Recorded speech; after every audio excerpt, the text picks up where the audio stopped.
جی اس time ہمارے ساتھ ایمل ولی صاحب موجود ہیں، ان سے ہم بات کریں گے کہ وفاقی کابینہ کا جو اجلاس تھا اس میں بھی مسودہ جو پیش کیا گیا ہے اس مسودے کے بارے میں بھی بات کریں گے، اور اس کے بیچ میں جو جو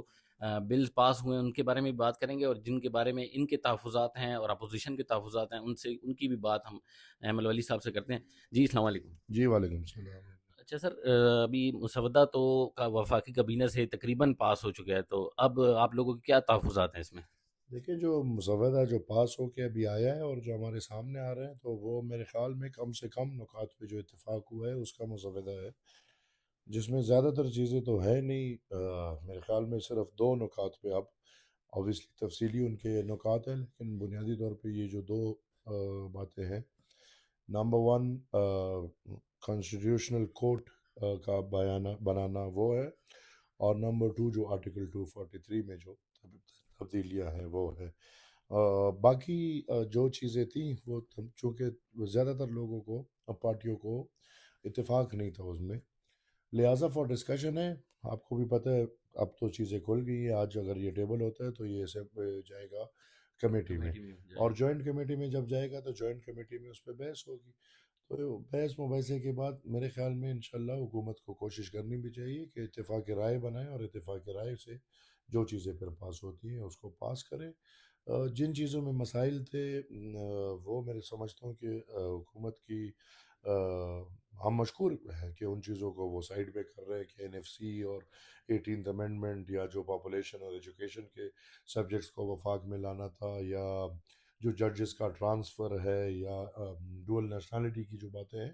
تو اس پہ میرے خیال میں وہ بھی نہیں، وہ بھی ہوں گے،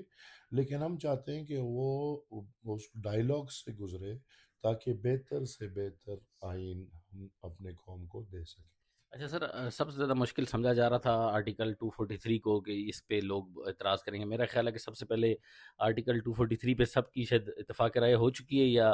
باقی جو دیکھیں as far as article 243 is concerned میں سمجھتا ہوں کہ اتفاق سب کا ہو چکا ہے، اور اگر اس کو آپ بنیادی اندر سے دیکھیں تو میں سمجھتا ہوں کہ اس میں کوئی اتنی برائی بھی نہیں ہے۔ جس طرح میں نے کل بھی کہا تھا کہ نئے دور میں نئے طرز کی لڑائی ہے،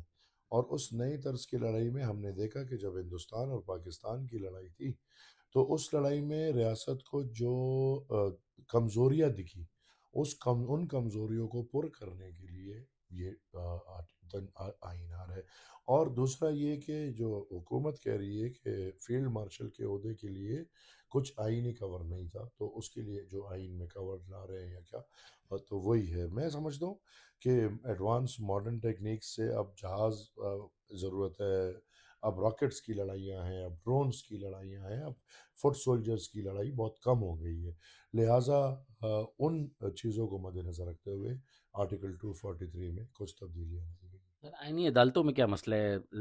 کہا گیا ہے کہ پورے ملک سے جو ججز ہوں گے ان کو سینیئرٹی کی بنیاد پر ٹرانسفر کی جائے گی، پوسٹنگ کی جائے گی، تو اس میں کیا مسئلہ درپیش آ رہا ہے؟ نہیں، ہماری صرف گزارش یہ تھی کہ برابری کی بنیاد پہ تمام صوبوں کو اپنا حق ملنا چاہیے، اپنا اختیار ملنا چاہیے، اور اپنی نمائندگی ملنی چاہیے آئینی عدالت میں۔ اور جہاں تک پھر ٹرانسفرز اور اس کی بات ہے تو سینیورٹی کو بالکل ہم مانتے ہیں، لیکن ٹرانسفرز کو پھر ایسا ایک طریقے سے گزرنا ہوگا کہ وہ طریقہ کوئی یہ نہ ہو کہ خدا نخواستہ کوئی ذاتی پسند ناپسند کی بنیاد پہ جوڈیشری کا بیڑا غرق کرے۔ لہٰذا یہ دو تین چھوٹی چھوٹی باتیں تھیں جن کو ہم چاہ رہے تھے کہ مزید ان کو ریفائن کر کے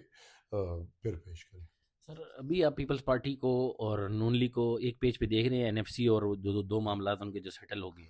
اس کے بعد کیا یہ بل پیش ہو جائے گا، پاس ہو جائے گا؟ دیکھیں اگر بل پیش ہو رہا ہے تو سمجھ لو کہ انشاءاللہ یہ پاس ہوگا، کیونکہ یہ اگر جو پیش ہو رہا ہے تو یہ وہ سب باتوں پہ پیش ہو رہے ہیں جو اتفاق رائے کے بعد آئی ہیں۔ اوبیسلی ہمارا سب سے بڑا کویشچن 18 امنڈمنٹ پہ تھا، این ایف سی پہ تھا، جب وہ بیچ میں سے ہٹا دیا تو نظام تو چلانا، بہتری تو لانی، آئین میں بہتری لائی جائے گی، اور وقتاً فوقتاً میں سمجھتا ہوں کہ عوام کی بہتری کے لیے آئین میں بہتری ہونی چاہیے۔ Thank you sir, thank you. مجھے